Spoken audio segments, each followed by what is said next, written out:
The Lee Group will be holding its 10th annual Small Business Workshop, May 15th, 8:30 a.m.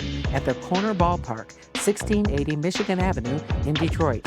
Hear from business leaders and other entrepreneurs discussing embracing change while moving forward. You don't want to miss this free event. For more information, go to leegroupinnovation.com and check Small Business Workshop. All right, welcome you to this edition of In the Conference Room with Mark S. Lee. As you know, this is your source of information from talking to business leaders from across Detroit, the region, as well as across the country. And I want to thank each and every one of you for tuning in. Whenever we do a conference room, it's truly, the response is overwhelming. And without you and without your support, we certainly would not have a successful platform to give business leaders such as Jim Rosenfeld, which we'll introduce in a second, an opportunity to talk about a major event that's upcoming, a major scholarship involving a late, great Detroiter. So thank you all for tuning in. Sit back and we actually enjoy the conversation. I'd like to welcome Mr. Jim Rosenfeld, and he's a shareholder with Butso Law Firm here in Detroit, but he's also here, the president of the Rosa Parks Scholarship Foundation as well. Jim, thanks for joining me. How you doing?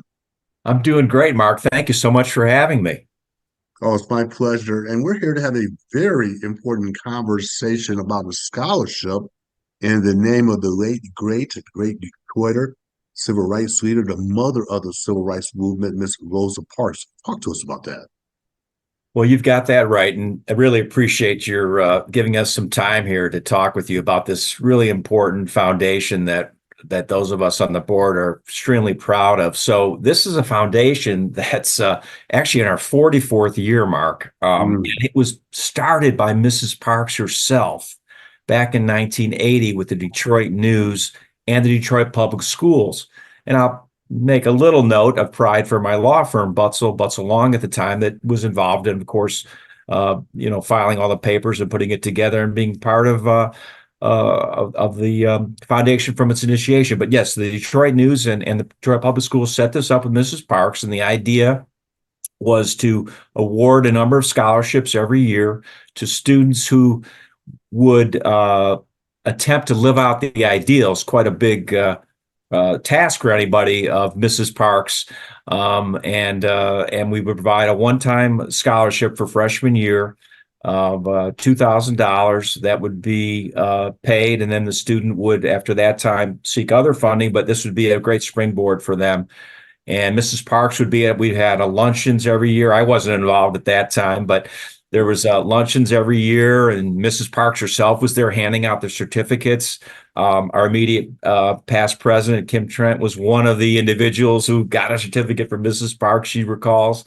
And so it was very exciting. Obviously, over the years, we've been able to we established an endowment through there was a case that got resolved that we were able to have the funding thanks to the Judge Julian Cook of the federal court, blessed memory.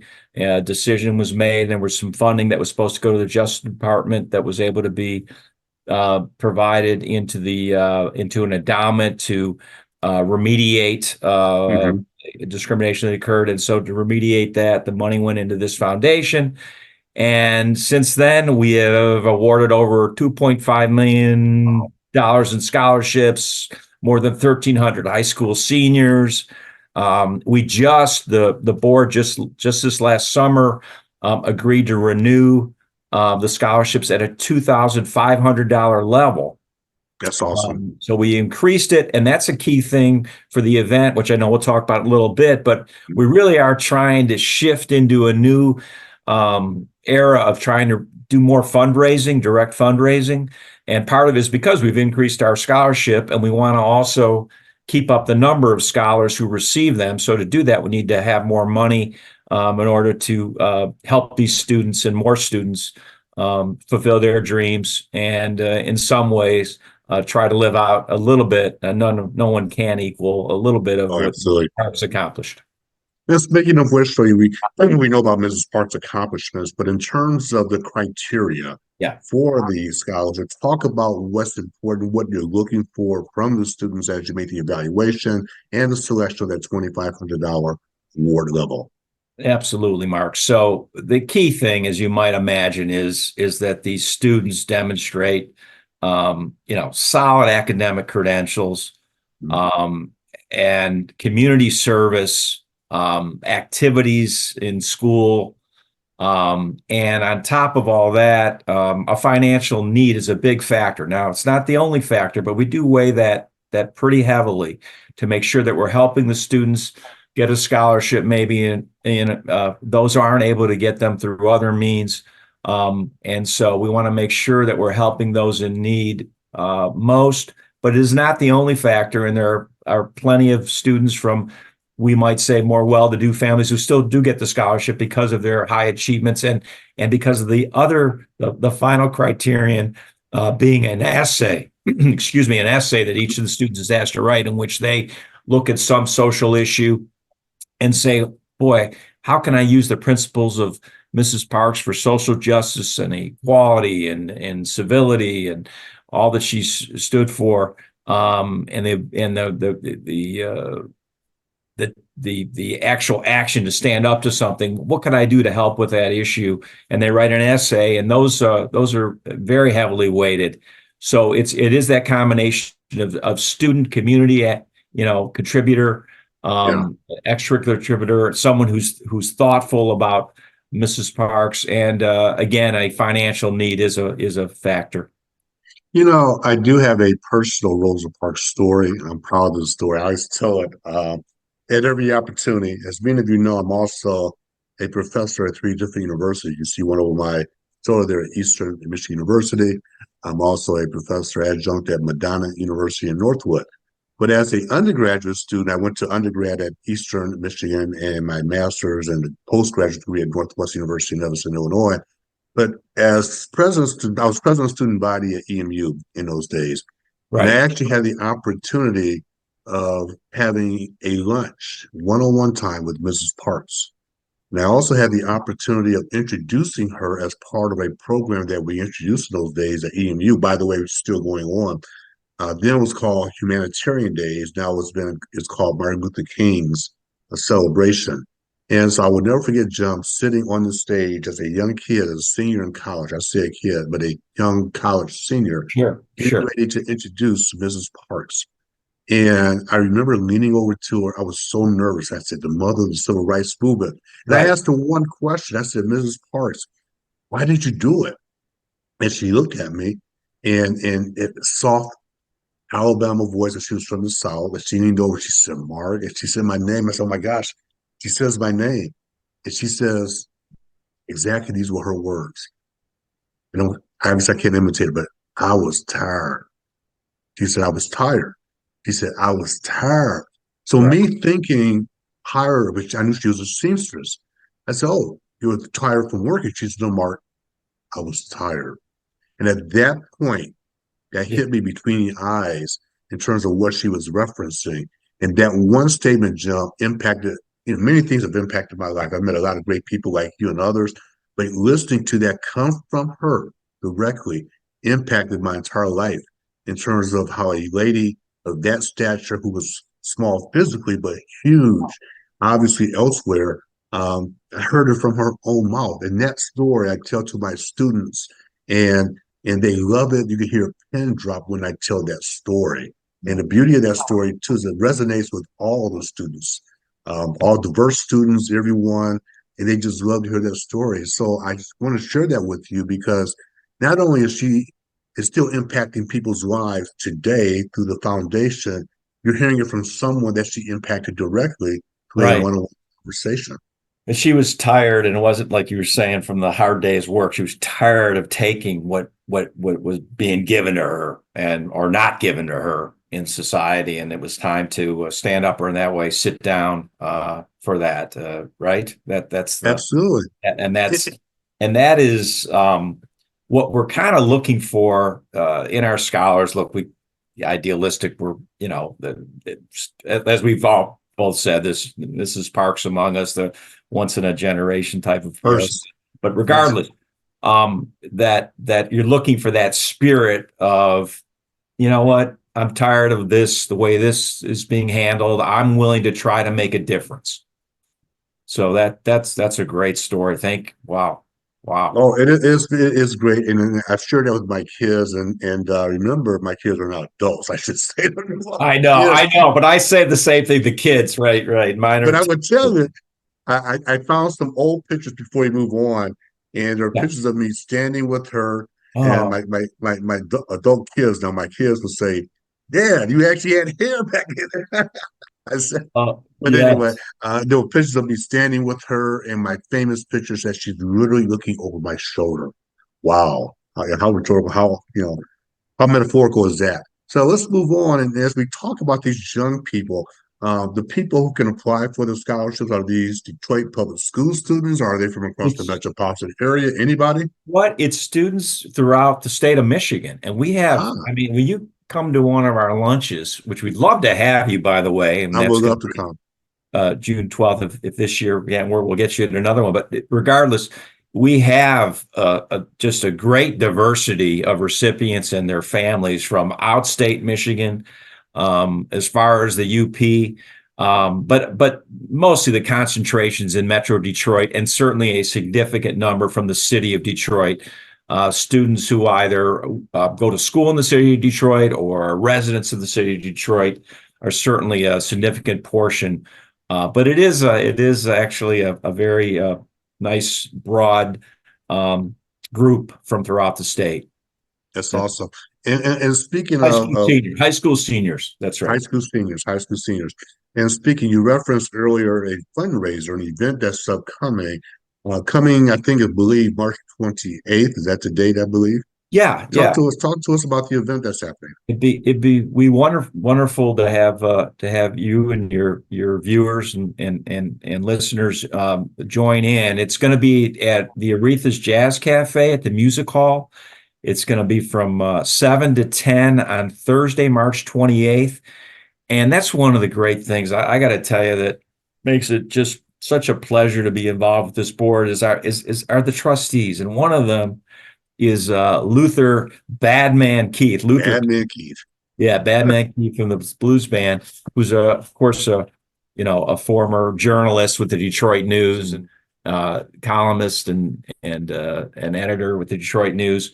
And he's a just terrific guy, and there's so many things intertwined. Of course, his uncle's the famous Judge Damon Keith. It's just you have um, the foundation for so much based on our trustees. But regardless, back to the event. So it's going to be that Thursday, 28th, 7 to 10. You can it's just $25. All the money is going directly to the foundation to help finance our scholarships. Scholarships are $2,500, I said. So if you get 100 people, we're going to have you're buying a scholarship if you're part of that 100 that shows up. So every person there can really help us for this year. It's going to be a very nice event. And I don't know if folks have been over there at the music hall, but you just walk down into a very cool, you're back in an old jazz club Yes, it is. cafe there. It's a wonderful setting and a perfect setting, we think, for this event. So please come and join us on Thursday night, March 28th, beginning at 7 o'clock. You can come and go as you like for any portion of that 7 to 10 time period. I think that Luther plans to have his band do a couple sets, so there'll be plenty of opportunity to hear some great music. And that's that. If I could I just segue for a minute again with regard Sure. to the trustees? On the trustees, we just had one of our trustees, former Chief Ike McKinnon, former deputy mayor, professor, was just honored as a distinguished warrior by the Urban League, Yes. local Urban Yes. League, and he's on our board, and he's someone who's worked with Mrs. Parks when Mrs. Parks had a circumstance back where she was in a situation where she had to leave her apartment at the time. There'd been uh, some type of break-in, and that had gone on, and he was there. He was there to help her and moved her into the apartments on the riverfront that were generously provided to her. And so so Ike has been there with Mrs. Parks also. We also have on the board Erica Thedford, whose grandmother was Mrs. Parks' sister. So Oh she's my a great goodness. niece, and she just joined our board the last 6 months actually.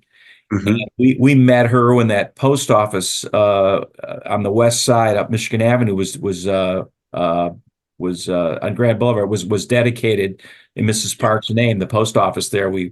Ike and I were there, and we met Erica, and she was excited to hear about what we're doing, and she's joined the board and is becoming a very, very active member. So we've got That's awesome.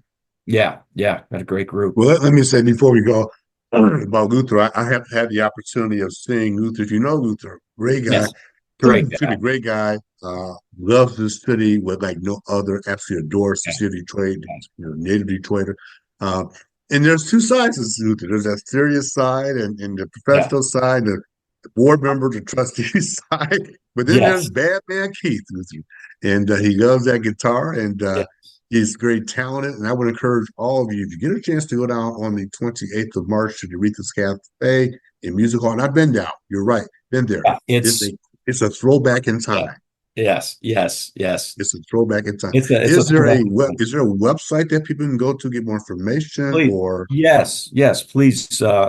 RosaParksScholarship.org, RosaParksScholarship.org is where to get it. And you mentioning Luther and the Detroit News, that we've got Gary Miles, who's the current, publisher of the news, is on our board, and Walter Middlebrook, who's a editor for quite a long time with the news, is also on our board. So we've got those great connections with the Detroit News, and back from my firm Butzel, Dick Rassel was extremely involved in the growth of the foundation. So a lot of great folks who've made this possible, including you now too, to help us out. We really appreciate it. my pleasure? Again, RosaParksScholarship.org, and hope to see folks on March 28th. And last question before we go, how many scholarships are you hoping to afford this year or give out this year? We normally give in the range of high 30s or 40. We're probably going to, right at the moment, that's why we were trying to raise more money, probably more in the 20s, high 20s this year, because of the increased value of the scholarship at $2,500. So there's only so many dollars to go around. So we're trying to increase those dollars to keep as close as we can to the levels we've had in the past. But no, there's that's the point of the whole process. Well, Jim Rosenfeld, I want to thank you very much. He's a shareholder of Butzel, but he's also the president of the Rosa Parks Foundation. Thank you for joining me and really sharing a great story about this foundation and scholarships, and congratulations for all the hard work that you and the board are doing. Mark, thank you so much for having us and for helping us as we look forward to this next event. And next year we'll bug you some more. We're going to have our 45th gala to commemorate 45 years of the Rosa Parks Scholarship. And I'm not quite 45, so I can't go back there. But no, yeah, I can't remember the start either. All right. Thanks Jim, so thank you much. very much. My pleasure. I want to thank all of you for tuning into this edition of In the Conference Room with Mark Esley. As always, in close, I want you to go out, make it a great day, make it a great week, and we will check you out next time in the Conference Room with Mark Esley. And by the way, while you're here, don't forget to subscribe and share this with as many people as possible. Go out and make it a great day. We'll talk to you all soon. Thank you. The Lee Group will be holding its 10th annual Small Business Workshop, May 15th, 8:30 a.m. at the Corner Ballpark, 1680 Michigan Avenue in Detroit. Hear from business leaders and other entrepreneurs discussing embracing change while moving forward. You don't want to miss this free event. For more information, go to leegroupinnovation.com and check Small Business Workshop.